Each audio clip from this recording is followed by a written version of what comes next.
Hey Insulators, we are in Houston, Texas, and this is Gilbert, and he owns First Capital Contractors. And we're glad to come out here. He purchased a CM2400. They work on a lot of existing homes, so we did a drill and fill this morning as well as an attic blow.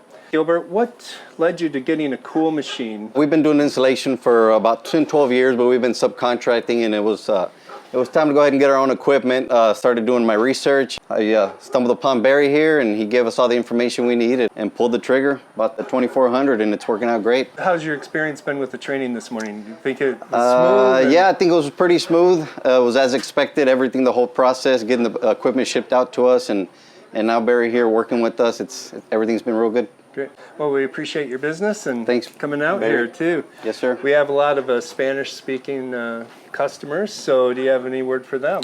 Sure, sí, claro. Si quieren comprar la máquina aquí con Barry, está muy eficiente para insular paredes y áticos y funciona todo muy bien. Ahí se comunican con él. Sí, claro. Si quieren comprar la máquina aquí con Barry, está muy eficiente para insular paredes y áticos y funciona todo muy bien. Ahí se comunican con él. Thank you. Thank you.